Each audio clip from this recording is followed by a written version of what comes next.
हाय। बहुत दिनों के बाद वीडियो शूट कर रहा हूँ।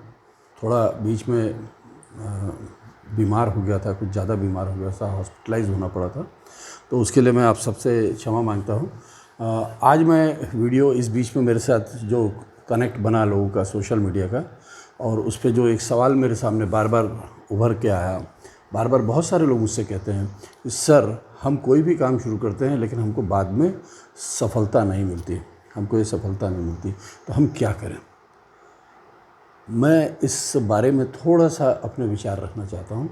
असल में क्या होता है कि जब हम खास करके ये उन युवाओं के लिए है या उन एंटरप्रेन्योर्स के लिए है जो सर्विस बैकग्राउंड से आ रहे हैं या जिनका बिजनेस बैकग्राउंड नहीं है।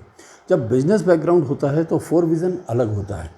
पेरेंटल बिजनेस के साथ वो लोग बिजनेस के फ़्लो को, कैश फ्लो को समझने लगते हैं। और जब सर्विस क्लास या खेती किसानी से के बैकग्राउंड से आने वाला व्यक्ति बिजनेस की दुनिया में एंटर करता है तो वो उन सब चीज़ों के प्रति आगाह नहीं होता, उन सब चीज़ों को प्रिडिक्ट नहीं कर पाता, उन सब चीज़ों के प्रति उसमें कॉन्फिडेंस नहीं होता।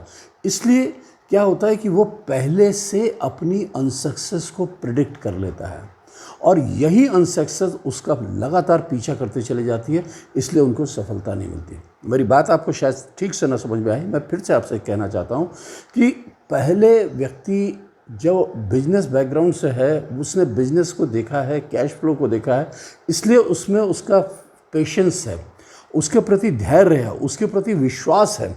ये 3-4 पॉइंट्स हैं, बहुत ज़रूरी हैं। सबसे बड़ी चीज़ है कि जब हम कोई बिज़नेस स्टार्ट करते हैं तो हम इंस्टेंट, जैसे नौकरी में हमको रिजल्ट मिलता है, हर महीने तनख्वाह मिलती है, हम वो एक्सपेक्ट करने लगते हैं। लेकिन बिजनेस में ऐसा नहीं होता।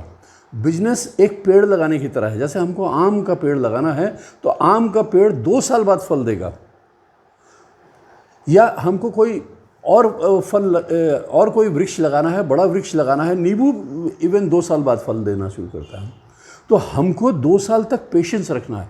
इसी तरह से बिजनेस का नेचर होता है कि जब शुरुआत में एस्टैब्लिशमेंट होता है तो हमारा कंटिन्यूस इन्वेस्टमेंट होता है, टाइम का इन्वेस्टमेंट होता है, पेशेंस का इन्वेस्टमेंट होता है, चीज़ों का इन्वेस्टमेंट होता है, पैसों का इन्वेस्टमेंट होता है, अपनी एनर्जी का इन्वेस्टमेंट होता है, अपने फोकस का इन्वेस्टमेंट होता है, और समटाइम फैमिली टाइम का भी इन्वेस्टमेंट होता है, क्योंकि आप परिवार को भी समय नहीं दे पाते, आपको उसमें भिड़ना पड़ता है।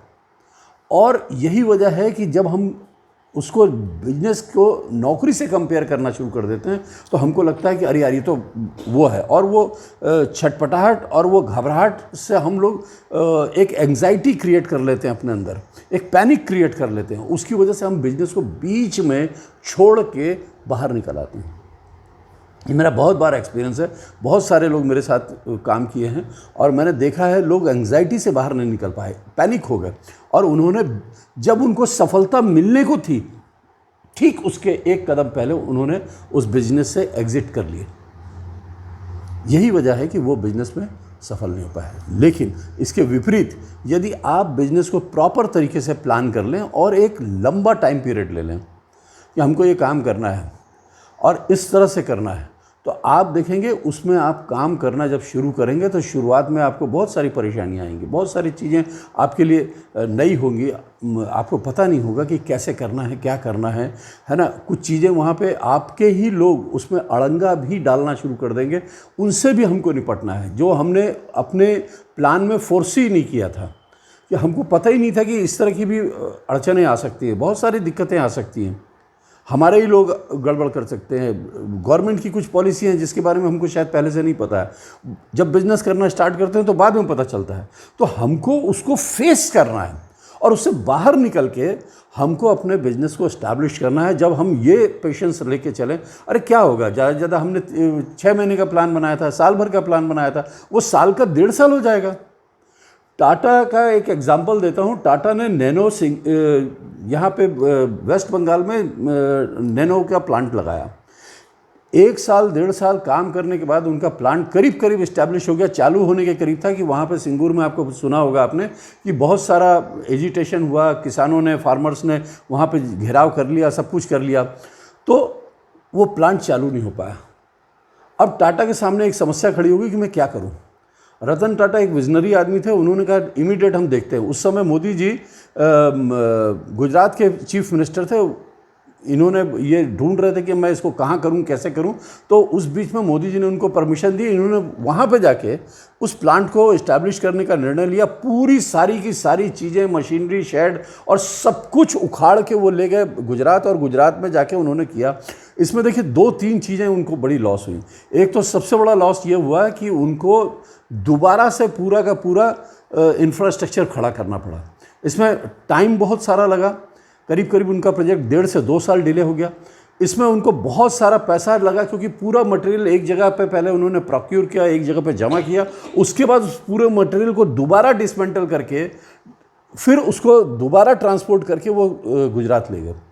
तो इसमें उनका बहुत सारा समय, बहुत सारा पैसा, बहुत सारा ऊर्जा, ये सब खर्च हुआ। लेकिन लास्टली उन्होंने क्या किया, उस प्लांट को वहाँ पे एस्टैब्लिश कर लिया। उनका प्रोजेक्ट 1.5 से 2 साल डिले हो गया, और उन्होंने पेशेंस को रखा, और पेशेंस रखने के बाद उन्होंने दोबारा प्लांट स्टार्ट किया, और वो बहुत सक्सेसफुल रन हुआ। आज वहाँ टाटा नैनो नहीं बन रही, लेकिन दूसरी गाड़ियाँ उनकी टाटा की बन रही हैं। तो कंपनियां मॉडल चेंज करती हैं, वो एक अलग इशू है, उस पर अपन कभी और चर्चा करेंगे।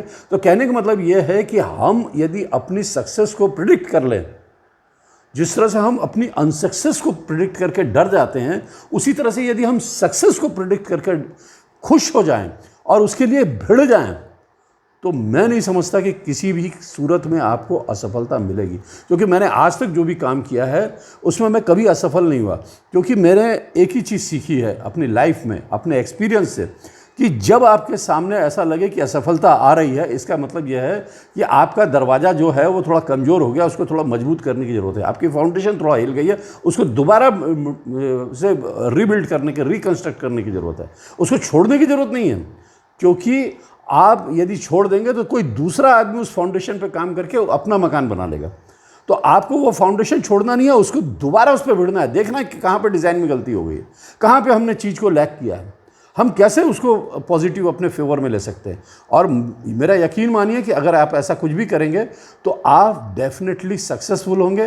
थोड़ा सा ये हो सकता है कि 6 महीने हमने प्लान किया था, 6 महीने का 8 महीने हो जाए, साल भर हो जाए, 1.5 साल हो जाए, क्या फ़र्क पड़ता है।